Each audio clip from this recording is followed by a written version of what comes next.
Hola, bienvenidos una vez más a su programa Personajes, un espacio para rescatar aquellas historias de aquellas personas que siguen marcando la identidad de nuestro municipio, Sonsón. Hoy me encuentro con mi compañera Tatiana. Así es, Julián. Y hoy nos encontramos con un personaje que sí que ha marcado la historia de Sonsón, doña Inés Arango, más conocida como Inesita. ¿Cómo está? Muy bien, muchas gracias. Me alegra mucho estar con ustedes. Espero que el propósito de este programa sea muy valioso y ayude a muchas personas a salir adelante. Así va a ser. Entonces, bueno, cuéntenos un poco cómo fue su infancia acá en el municipio de Sonsón. Nos contaron que vivió un tiempo en la vereda de Roblal Abajo. De Roblal Abajo, sí. Mi infancia, hasta los 8 años, fue en el campo. Fue una época muy linda. De verdad que la vida del campo es deliciosa. A mis 8 años, ya mis padres me dejaron venir a la ciudad de La Ceja, donde yo pude cursar primero y segundo de primaria en la Escuela María Auxiliadora con hermanas salesianas. Luego regresé a Sonsón cuando ya mis padres se habían venido a vivir al pueblo para poder ingresar los otros hermanitos a la educación, porque éramos 12 hermanos vivos. Yo soy la segunda de los 3 hermanos. Y ya comenzamos a estudiar. Mi mayor felicidad estuvo cuando pude terminar mis estudios, cuando pude sacar mi título como normalista superior y cuando comencé a trabajar, porque mi objetivo grande era ayudar a mis hermanos a salir adelante. Bueno, doña Inés, acá en el programa nos gusta dar sorpresas, entonces nosotros le tenemos una sorpresa para ¿Cómo acá. así, por Dios, que tienen sorpresas? ¿Cómo así? ¡Ay, qué es esa elegancia! ¡Qué rico! Mi Dios le pague. ¡No, con moño y todo! ¡Qué delicia! ¿Cuál será esta sorpresa tan lujosa? A ver.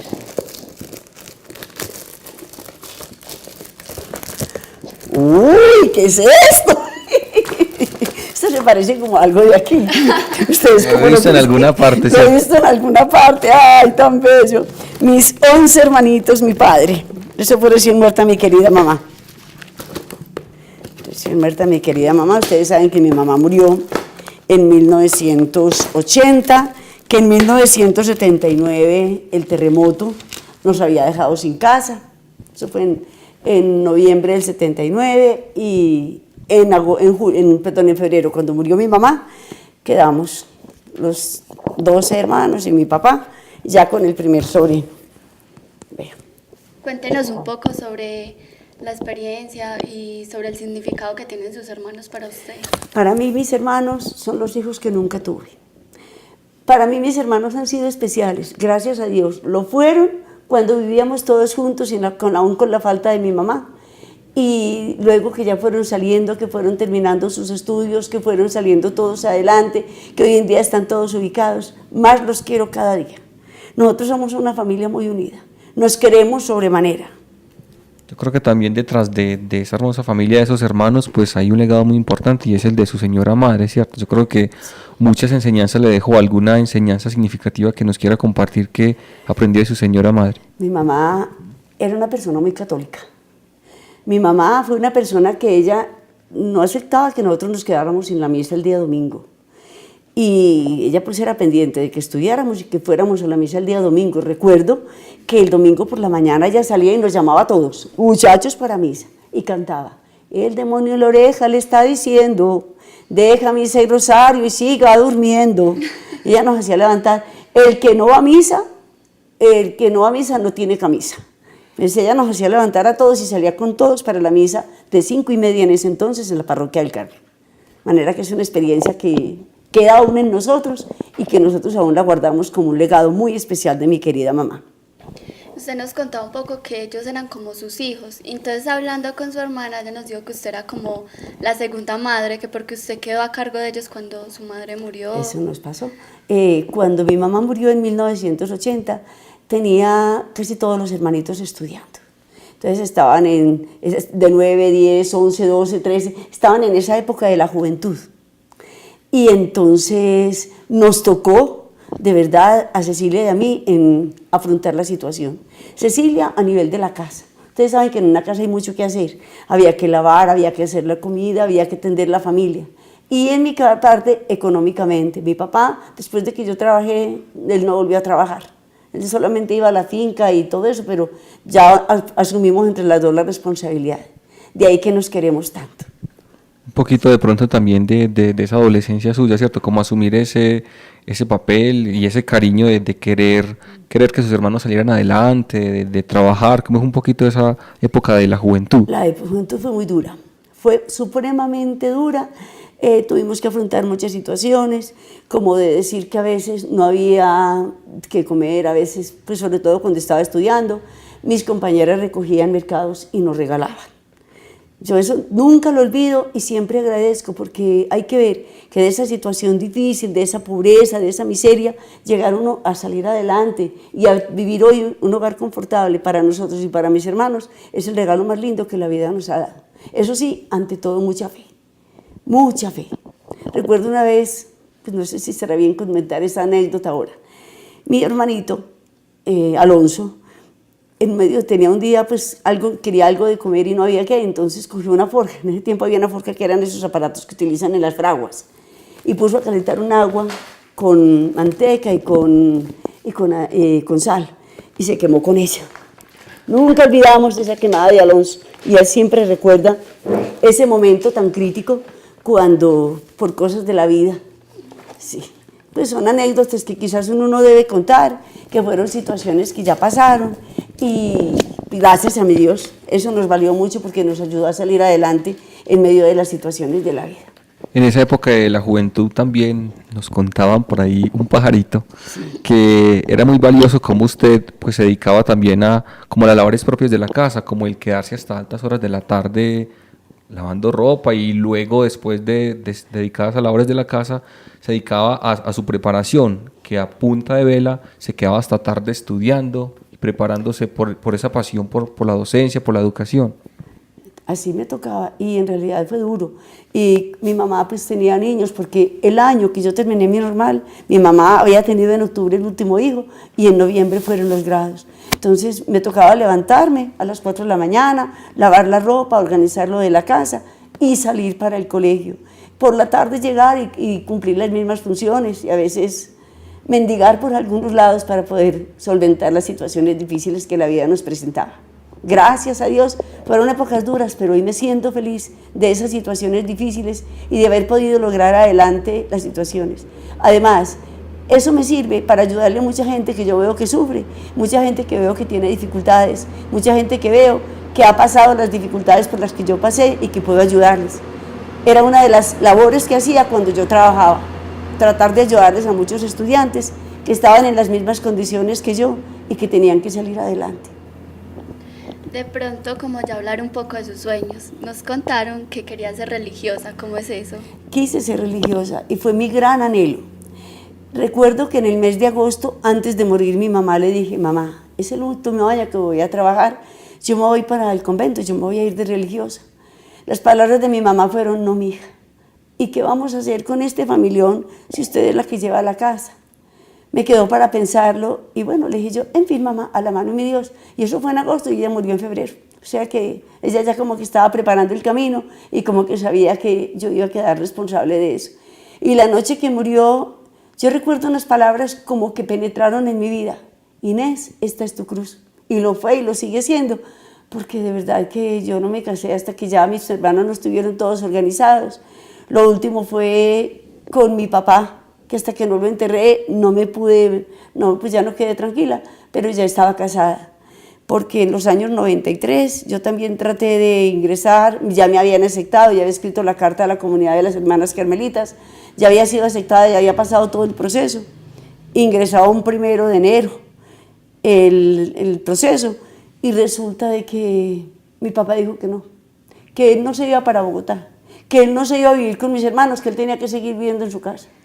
Conclusión, dije yo, el Señor me lo pide y lo voy a hacer, porque más que yo realizarme y sentirme feliz donde yo quiero, es que mis hermanos y que mi papá y que todos sean felices. Y nunca bajó la guardia, ¿cierto? Siempre siguió estando ahí pendiente de ellos. Ahí estuvimos con él hasta que los enterramos a los dos. Tenemos otra sorpresa. Ay, ¿cómo así? Ay, ¿qué será? Seguimos sorprendiendo por aquí. Ave María, pero esta fue una sorpresa grande. Esta mientras tan tanto. Bella y tan bella. ¿Qué será esa otra sorpresa? No, esta gente sí es muy lujosa. Otro regalo y otro moño. ¡Ah! No.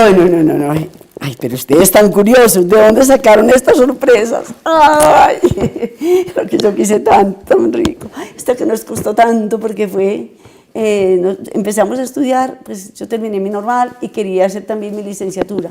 Gracias a eso, hoy tengo un salario pues más o menos bueno, porque si uno no hace licenciatura, mejor dicho, quedó en la calle. Entonces, en la Universidad Luis Amigó, se desplazó acá al municipio de Sonsón y 90 educadores tuvimos la oportunidad de hacer nuestra licenciatura. Eso fue en los años del 89 al 93. Y para mí esto fue un regalo de la vida, mi Dios le pague. Rescate de valores, teníamos unas dificultades con un grupo que era con problemas de disciplina, con problemas de comportamiento, y eso nos sirvió para hacer nuestra tesis de grado y para salir adelante y lograr los objetivos. ¿Cómo inicia esa pasión por la docencia, por querer como trabajar por los niños y por la educación? Desde que yo estaba estudiando, mi deseo grande era terminar, poder educarme y poder ayudar a mi familia. Era mi deseo grandísimo, y eso lo logré. De todas maneras logré terminar mi normal, y yo sabía que si terminaba normal inmediatamente empezaba a trabajar. El 26 de noviembre del 70 sacamos nuestro título de normalistas, y el 26 de febrero del 71 empecé a trabajar. El descanso fue poquito, pero fue una dicha muy grande. Empecé a trabajar en una vereda, la gente de la vereda especial, porque yo sí les digo que la gente de los campos es la gente más bella que uno puede encontrar en el camino. Y también yo creo que aquí en el pueblo, pues digamos muchas generaciones tuvimos como esa posibilidad de contar como esa cercanía. Yo por ejemplo recuerdo, quiere decir que también estoy un poquitico viejito, pero no, qué rico. No, es que yo... aquel momento en el que pues ejerció por ejemplo la coordinación en la norma, o sea, yo tengo como ese recuerdo, pero también como por varias instituciones, de pronto alguna experiencia significativa en algunos de los colegios acá en el municipio o en la vereda que hubieran como marcado su vida y hubieran ayudado a crecer en esa vocación por la docencia. El deseo de servir. A mí me marcó bastante los Fuegos del Magisterio en el año 90, cuando acá fueron los Fuegos departamentales. Yo les serví y les colaboré mucho en lo que era el servicio de restaurante, ayudarles a hacer la alimentación. Hubo muchos contratiempos, pero logramos ese objetivo, y eso fue una época, un logro grandísimo. Sí. ¿Qué tal si vamos a una pausa, un corto, y volvemos con más historias suyas? Ay, pero qué bueno, mi Dios le pague. Les agradecemos mucho, pueden hacerlo.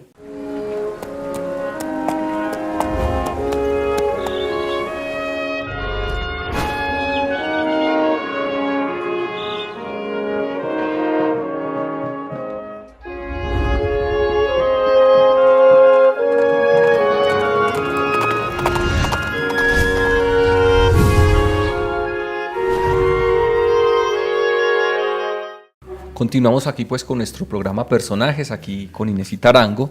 Inesita entonces va a contarnos un poquito en esa experiencia como docente. Ahorita nos contaba detrás de cámaras que un momento significativo fue cuando ejerció pues la docencia en el colegio ITA, que iban a las veredas en función pues de ayudar a los chicos, a los jóvenes. Era una experiencia valiosa. Todos los jueves, el mediodía, salíamos con los jóvenes a las veredas, ellos iban, conocían la gente, les enseñaban actividades de artesanía, es decir, compartían con las familias y era muy valioso. Regresábamos en las horas de la tarde. Un momento también muy bonito, yo creo que fue cuando yo recuerdo pues que estaba en el grado quinto, ¿cierto? Que hubo un cambio cuando la normal era pues en la anexa y se hace el cambio a donde ahora es la nueva planta de la primaria. Yo creo que es una experiencia muy significativa. Valiosísima, cuando ya pasamos de ser la anexa número 1, pasamos a ser la anexa a la normal, y cuando ya la normal se pasó a la planta física que nosotros ocupábamos, y estuvimos ahí unos días, pero luego se presentó la posibilidad de pasar a la nueva planta física propia. Ese voleo fue aterrador, ese paso fue impresionante. Yo digo que un coroteo es lo más horrible del mundo, y más corotear un colegio. Es que eso fue padre y madre, llegaron volquetas y eso trasladábamos, entonces la hermana y las compañeras y todo eso estaban en la planta física nueva, mientras a mí me tocó estar acá despachando, empacando. Eso fue horrible, pero se logró. De todas maneras, son cosas en la vida que se logran. Y gracias a Dios, la normal siguió adelante, aún sigue funcionando. Le veíamos muchos peros porque no era lo mismo allá, que tenían que pagar transporte y que habían dificultades. Sin embargo, ha seguido y ahí va adelante, ya lleva varias promociones, varios educadores nuevamente que han salido y que siguen realizando su función. Recuerdo mucho una estudiante que era de Río Verde. Entonces ella dijo que no podía estudiar más porque tenía que pagar su semestre y que ya no tenía modo. Nos reunimos y le ayudamos, le pagamos su semestre y hoy en día vive agradecida porque ya está trabajando en su normal como profesora, como educadora en diferentes colegios. Había otro que también, no digo mejor el nombre porque después de pronto puede traer consigo dificultades, también le ayudamos y también está ejerciendo su labor como docente. Son cosas que valen la pena y que no es solamente para nosotros, sino que hay que ayudar y hay que colaborar a los que uno puede. Qué bonito. Entonces esto da paso como a darle otro regalo que yo sé que va a significar mucho. Sí, por Dios, ay no. Seguimos No, destapando, pero ¿cierto? ustedes sí son muy especiales. ¿A qué horas, cuándo y cómo ustedes se consiguieron tantas sorpresas? ¡Qué gente tan inteligente! Ay, a ver, ¿cuál será? ¡Ay, tan linda mi virgencita! No la extrañaba mucho. ¡Ay, mi virgencita no había visto que estaba por ahí perdida! Sí, para mí mi vocación ha sido la Virgen del Carmen toda la vida y yo digo que la Virgencita me ha ayudado mucho a salir adelante. La Virgencita me ha ayudado mucho, mucho a salir adelante. Yo he sido feliz en la parroquia desde que tenía 17 años. Trabajo con la parroquia del Carmen. Hace algunos añitos me dieron una especie de cuadro que ahí lo tengo en la sala, que también fue como un reconocimiento a más de 40 años de trabajar por la parroquia. No, para mí eso ha sido pues una felicidad muy grande. Necesita, ¿cómo inicia esa pasión o ese amor pues por la orden de los carmelitas y por la Virgen del Carmen? Primeramente el amor que mi mamá nos inculcó al llevarnos todos los días a la Eucaristía. Después comencé a trabajar, recuerdo una vez en un julio que el hermano necesitaba una persona que les colaborara y yo fui a colaborar con mucho gusto en el restaurante. Y desde ahí yo seguí siempre colaborándoles, que en la catequesis, que en las actividades de la parroquia, después ya comencé que en el arreglo de floreros, una cantidad de cosas. Y para mí llegar al Carmen es una dicha muy grande. Una familia más, ¿cierto? Ave María, que harto la quiero y que de verdad vivo para ella porque mi Virgencita del Carmen sí es especial. ¿Y a qué se debe ese gusto de trabajar para la gente? Porque eso es lo que usted hace en la Capilla del Carmen, no trabajar para la gente. Eso de trabajar para la gente es muy satisfactorio. No somos solos, hay que mirar los demás y hay que luchar por los otros. Otros han trabajado por nosotros también ahora nos toca luchar por los demás, mirar qué se puede hacer, mirar qué persona necesita, mirar a qué persona se le puede colaborar en algo, de una u otra manera. Sabemos que usted reparte la comunión y todas estas cosas. ¿Qué otras cosas realiza en la capilla? Yo participo en varias actividades. Participo en el Consejo de Pastoral de la parroquia. Participo con ministros de la comunión llevando la Eucaristía a los enfermos. Participo en las pequeñas comunidades. En este momento tenemos la pequeña comunidad del martes, que la hacemos a las 10 de la mañana y tenemos estudio de diferentes documentos. La pequeña comunidad del sábado, que también estudiamos documentos y vamos creciendo en la fe. Ya estamos con una proyección de llegar a los sectores para formar la parroquia como una comunidad de comunidades. Participo en la catequesis parroquial de confirmación.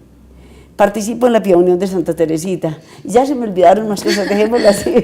Si no hice mal, creo que fue de la Pía Unión de Santa Teresita que a mitad del año pasado le dieron un reconocimiento por un proceso seglar del Carmen. A ver, un reconocimiento el año pasado, a ver, espera si verá. Fue en la Orden Seglar.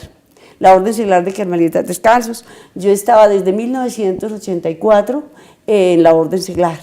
Entonces, tuve un proceso, recibí mi primer escapulario, en fin. Y resulta de que por cosas de la vida, en fin, se había acabado, se había suspendido.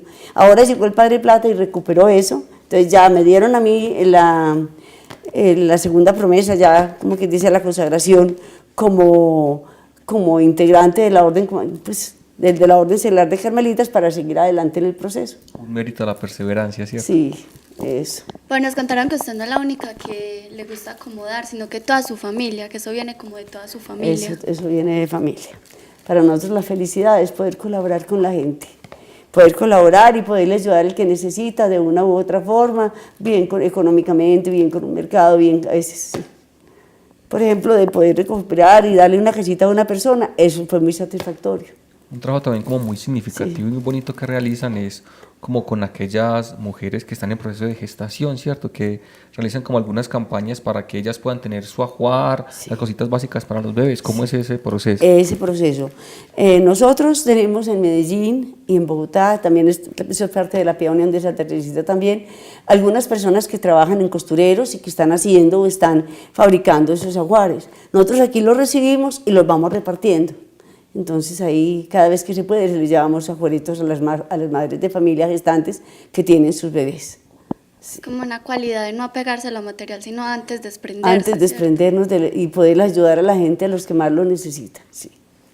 Qué bonito. Bueno, yo creo que tenemos por aquí también una última sorpresa. ¿Otra sorpresa? No, ustedes sí tenían muchas sorpresas. Sabemos que como todos tenemos unas cualidades y bueno, nosotros tenemos por aquí un reto, ¿cierto? Como sabemos que usted ha sido pues muy cercana y la experiencia de los carmelitas han marcado pues mucho su vida, pues queremos hacerle un pequeño quiz sobre lo que implica pues la orden de los carmelitas. Entonces algunas preguntas muy sencillas que sabemos que usted como muy buena creyente y perteneciente a la orden del Carmelo pues sabe. Entonces, listo, bueno. Primera pregunta. Primera pregunta, ¿qué pasó? Bueno, más o menos, ¿en qué año llegaron los carmelitas a Sonsón? Los carmelitas a Sonsón creo que fue en el año 1914. Ahora en el 2014 cumplimos los 100 años de estar la orden de carmelitas en Sonsón. Muy bien. Muy bien, excelente. ¿En qué año consagraron el actual templo parroquial La Capilla del Carmen? ¿En qué año consagraron el actual templo parroquial? No recuerdo mucho, no recuerdo mucho en qué año fue consagrado. ¿En qué año? El 28 de enero de 1933. Bueno, otra cosa que quiero aprender, Dios le pague, otra cosa que vamos aprendiendo, muchas gracias. También para nosotros, sí, y para los televidentes también, para que se motiven a conocer. Muy bueno, en 1933. Bueno, yo creo que esa también es muy interesante, el nombre de algunos párrocos que hayan pasado por la parroquia. Bueno, de párrocos que han pasado de la parroquia. El padre Olegario Zudazúa, que fue una persona muy especial, yo lo quise mucho. El padre Rodrigo, el padre Robertico Londoño, que ya falleció, el padre Juvenal Pardo, que también falleció ya, el padre Bernardo Velázquez, el padre Leonel Pardo Rodríguez, el padre Edgar Cárdenas, el padre Rubén Darío Ramírez, el padre Luis Guillermo León, el padre Luis Guillermo Tavares, el padre Guillermo León, ¿cómo es? Guillermo Antero Rego, el padre... Yo recuerdo más lo antiguo que lo viejo. El padre Guillermo Antero. Pero conoces ya mucho, yo creo que... Sí, y el padre ahora Alejandro, el actual, el padre Alejandro, y el padre Luis Guillermo Durán Tavares, que fue el anterior. Sí, bueno, no hay nada mejor que hablar de lo que uno sabe, tan rico. Sí. Y ya la última, pues, porque sabemos que esa es su pasión. Algunos santos de la Orden del Carmelo. Ah, no, qué belleza. Santa Teresa de Ávila, la gran doctora de la Iglesia, la gran escritora, mujer reformadora del Carmelo seglar y del Carmelo, de los padres carmelitas, junto con San Juan de la Cruz, que fue su gran compañero y amigo y colaborador en esa obra. Santa Teresita del Niño Jesús, Teresita de Lisieux, la gran niña que se ingresó al convento a los 15 años y a los 24 años murió, siendo un ejemplo y un testimonio de vida. Hoy en día la gran doctora de la Iglesia y la gran patrona mundial de las misiones. Santa Isabel de la Trinidad, que es de los Andes, bueno, exactamente, Sor Isabel de los Andes, Sor Isabel de la Trinidad, yo no sé si es la misma. En el momento no recuerdo que son muchos, pero muchos sí. Muchos más, ¿cierto? Santa Teresa Benedicta de la Cruz también, de mucho cariño. Bueno, yo creo que muchos más. Yo creo que da a entender que ha sido una experiencia muy significativa en su vida personal, en su vida comunitaria, en su vida familiar, que ha marcado pues fuertemente todas estas etapas. Bueno, entonces yo quisiera que de pronto le dieran un mensaje a las personas un poco para que se relacionen con la iglesia y con esto social, de brindarle apoyo a las personas que más lo necesiten, así como usted lo hace a diario. Pronto un mensaje para que esas personas se animen a participar en todo esto. Sí, con mucho gusto. Yo digo, no hay mayor satisfacción que ayudar a los demás. Es mucho mejor dar que recibir. la satisfacción grande de uno ver que la otra persona se está beneficiando de algo que uno le ha ayudado, eso nunca pues tiene límites. Es grande y agradable poder servir a los demás. De verdad que hay situaciones que nos llaman a eso y debemos estar para servir. Jesucristo, nuestro gran amigo, nuestro gran testimonio de vida, por quien vivimos, lo único que hizo fue servir, y él mismo nos lo dijo. Yo no vine a ser servido, sino a servir. Entonces a nosotros nos toca eso, servir y dar con mucho amor las cosas a la gente y ayudar a quienes lo necesitan. Bueno, yo creo que muchas más historias por contar, pero usted sabe que el tiempo se nos va acabando. Muchas gracias, Inesita, por abrirnos un espacio pues, en su vida, en su corazón, en su familia, por compartirnos un poquito de todas esas experiencias que han marcado su existencia. A ustedes les agradezco inmensamente el hecho de que me hubieran tenido en cuenta. Espero haberles podido servir en algo, haberles podido colaborar en esta oportunidad. Dios quiera que todo esto sea para el bien de la gente, para servirle a Dios y para servirle a la iglesia y a las comunidades. Muchas gracias.